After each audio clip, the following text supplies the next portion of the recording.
ರಾಮ ಮಂದಿರ ಉದ್ಘಾಟನೆ ಕರುನಾಡಿಗೆ ಮತ್ತೊಂದು ಹೆಮ್ಮೆ. ಮೂರ್ತಿ ಮೈಸೂರಿನದ್ದು, ಲೋಗೋ ಕಲಬುರಗಿಯದ್ದು. ಕಲಬುರಗಿ ಕಲಾವಿದ ಸೃಷ್ಟಿಸಿರುವಂತಹ ಅಯೋಧ್ಯೆಯ ಲೋಗೋ ಇದು.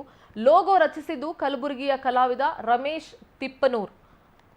ದೇಶದ ವಿವಿಧ ಕಲಾವಿದರಿಂದ 1,000 ಲೋಗೋ ರಚನೆಯನ್ನ ಮಾಡಲಾಗಿತ್ತು. ರಾಮ ಮಂದಿರ ಟ್ರಸ್ಟ್ ಫೈನಲ್ ಮಾಡಿದ್ದು ಕಲಬುರಗಿ ಆರ್ಟಿಸ್ಟ್ ರೆಡಿ ಮಾಡಿದಂತಹ ಲೋಗೋವನ್ನ. ವಿಎಚ್ಪಿ ಮುಖಂಡ ಗೋಪಾಲ್ ಮೂಲಕ ಟ್ರಸ್ಟ್ ಅನ್ನ ಲೋಗೋ ತಲುಪಿದೆ. ಪ್ರಕಾಶಿಸುವ ಸೂರ್ಯನ ಮಧ್ಯೆ ಶ್ರೀರಾಮಚಂದ್ರ ಕಂಗೊಳಿಸ್ತಾ ಇದ್ದಾನೆ. ಶ್ರೀರಾಮನ ಕೆಳಭಾಗದಲ್ಲಿ ಹನುಮಂತನ ಚಿತ್ರ ಕೂಡ ಇದೆ. ಶ್ರೀರಾಮನ ಕೆಳಭಾಗದಲ್ಲಿ ಕುಳಿತುಕೊಂಡಿರುವಂತಹ ಹನುಮಂತನ ಚಿತ್ರ ಕೂಡ ಇದೆ ಅಲ್ಲಿ.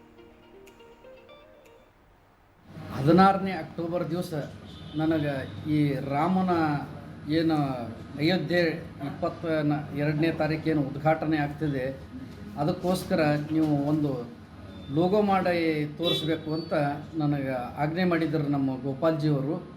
ಏನು ಅಯೋಧ್ಯೆ ರಾಮ ಮಂದಿರ ಉಸ್ತುವಾರಿ ಹೊತ್ತಿದ್ದಾರೆ, ಅವ್ರದ್ದಿಂದೇ ನನಗೆ ಕರೆ ಬಂತು. ಆಯ್ತು ರೀ ಅಂಥೇಳಿ ನಾನು ಅದು 8 ಡಿಸೈನ್ಗಳು ಮಾಡಿ ಅವ್ರಿಗೆ ಕಳಿಸಿದ್ದೆ.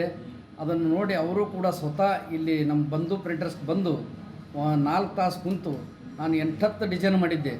ಅದರಲ್ಲಿ ನನ್ನ ಕಲ್ಪನೆ ಏನಂದ್ರೆ ಶ್ರೀಕೃಷ್ಣನ ಚಕ್ರ ಇರಬೇಕು, ಸೂರ್ಯನ ನಕ್ಷತ್ರ ಇರಬೇಕು, ಹನುಮಂತ ಇರಬೇಕು, ರಾಮ ವಿಶೇಷ ಅಂದರೆ ರಾಮನ ಮೂರ್ತಿ ಎಷ್ಟು ಚೆನ್ನಾಗಿರ್ಬೇಕಂತೇಳಿ ಒಂದು 15-20 ರಾಮನ ಮುಖಗಳು ನೋಡಿದ್ದೆ. ಅದರಲ್ಲಿ ಇದು ತುಂಬ ಚೆನ್ನಾಗಿತ್ತು. ಅದು ನಾನು ಸೆಲೆಕ್ಟ್ ಮಾಡಿದೆ. ಈ 2 ಕಡೆ ಏನು ಕರ್ನಾಟಕದಲ್ಲೇ ಜನಿಸಿದ ಹನುಮಂತನ ಒಂದು ಚಿತ್ರ, ಅದು ಎಲ್ಲ ರಾಮನ ಏನು ಭಕ್ತ ಇದ್ದಾನೆ ಅದು ನಮಸ್ಕಾರ ಮಾಡಿದ 2 ಕಡೆ ನಾನು ಹನುಮಂತನ ಫೋಟೋ ಹಾಕಿದ್ದೆ. ಇದು ಎಲ್ಲ ನೋಡಿ ರಾಮನ ಟ್ರಸ್ಟಿಗೆ ನಾನು ಕಳಿಸಿದ್ದೆ.